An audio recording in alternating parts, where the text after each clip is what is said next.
Good evening, Bombers. I'm Amajal Knowles with your Zns Total Sports. Well, the 2020 GSSA Track and Field Championship started yesterday, but the official opening ceremony taking place this morning at the Thomas A. Robinson National Stadium. The scores of student athletes adorned in their school's colors, along with their bands paraded around the stadium with their respective flags, and certainly a spectacle it was to officially kick things off. Also offering some words of encouragement to the athletes was the Minister of Education. Honor and a privilege to share in an occasion that emphasizes dedication, discipline, focus, and commitment as this event features. Of course, we know that this event today culminates in days, weeks, months, and even years of intense training and dedication of our budding star athletes, their coaches, and their supporters, including their parents and family. Your participation in this meet is an opportunity for you to exemplify the team spirit among your schools, bolstering healthy competition and group team skills, which are essential for life. As a former athlete himself, the director of sports giving those in attendance some food for thought as well. It's very important that the athletes remember that word, team, because it's together you can make the success. I also want you to remember that it's not winning that makes you the champion, but how you conduct yourselves as the winners that determines how much of a champion you really are. Athletic events like this teach us discipline. They teach us how to celebrate in victory and how to manage defeat. And these characteristics you take into your daily lives through work, because not every day you have a good day. But through your training that you'll receive and through these types of competitions, you learn how to manage your good days and your bad days.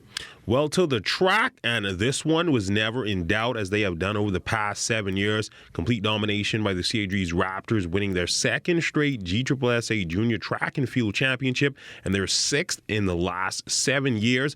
A look at the point standing. CH atop the leaderboard with 559 points. In second would be AF Adderley with 380. In third would be the SC McPherson Sharks with 269. In fourth would be the HO Nash Lions with 241. And rounding up the top five would be the Anatol Rogers Timberwolves with 215 points. The man leading CH Reeves on the big victory. This feeling right here is indescribable. I mean, just to defend the championship, come back again and win, so it's indescribable. This is one of them things I can't really say. Talk about the work that you put in to make sure that you were successful. Our work ethic is unbelievable. We pretty much been working from September.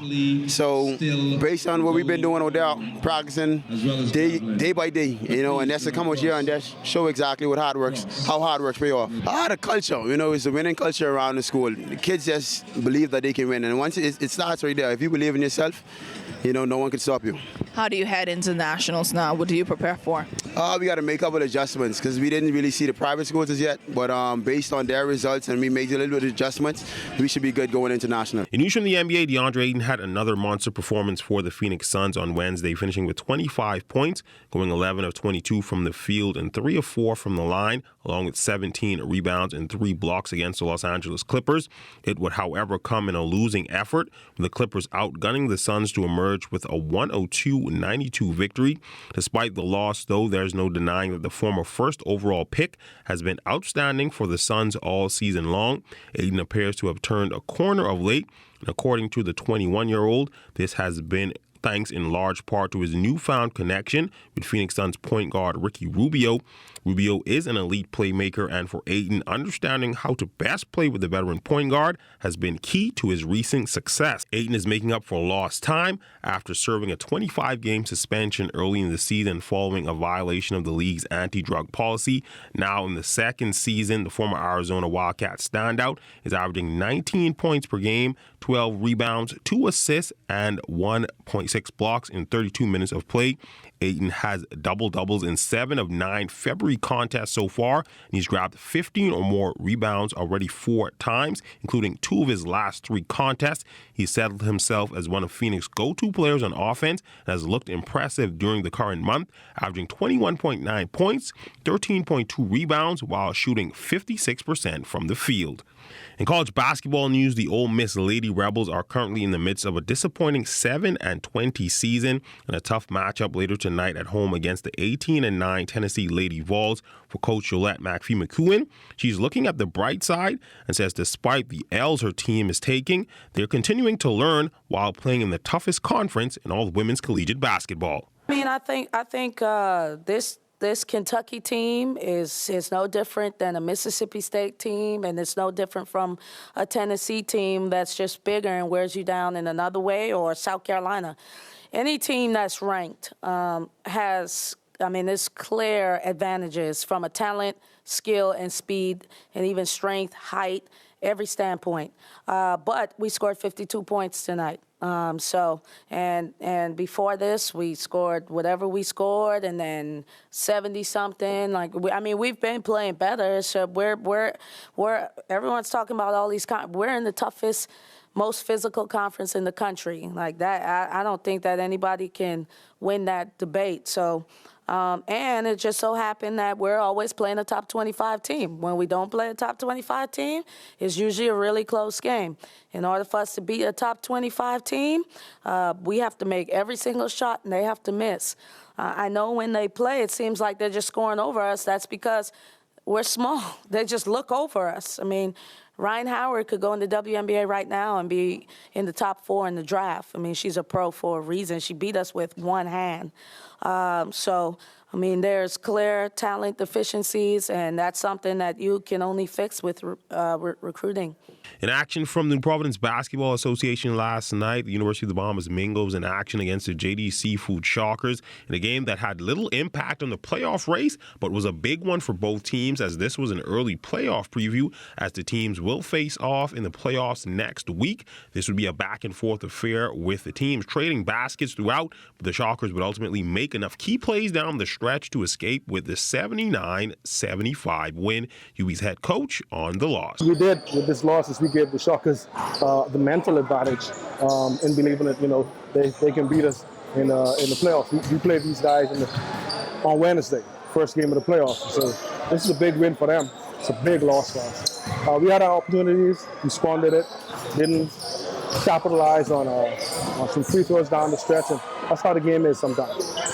In volleyball news, the New Providence Volleyball Association playoffs in full swing last night over at the D.W. Davis Gymnasium. It would be the Scottsdale Lady Vixens taking on the Lady Warhawks, and this one would be a one-sided affair. The veteran Vixens would get the early edge, taking the first set 25-23, but the Lady Warhawks would come storming back, taking the final 3 sets 25-23, 25-19, and 25-22 to go up 1-0 in that series. We started off a little slow, not doing what we're supposed to do, and then at second set, third set, and the fourth set, we picked it up and we listened to our coach and played the game. Looking forward on Sunday to win Sunday's game and then moving on to championship. Well, we won the first set, and then after that our game just went flat as a team. It takes more than 2 players to win, and we need to bring it all in one and play together as a team to come back and win the next game to make it a third game. We know what it is to be champions. Champions don't ever die, so we just need to bring our game to the next game and take it to another level. In bowling news, the lineup for Super Saturday is all set as the Bahamas Bowling Federation holding the final eliminations for female bowlers last night. This 2020 National Championships at Mario's Bowling Palace. After dozens entered, only 10 survived the cut. A look at the leaderboard after last night. On top is 2019 National Champion Driscoll Roll with 3,077 pins with a 205 average over 15 games. And second is Janice Hoyt with 2,592 pins, a 172 average over the 15 games. In third is Camille Burnside with a total of 2,546 pins with a 169 average. In fourth is Paula Hart, total pinfall of 2,420 with a 161 average. In fifth is Uchenna Delva with 2,378 pins with a 158 average. In sixth is Micah Hepburn with a total pinfall of 2,312 with a 154 average.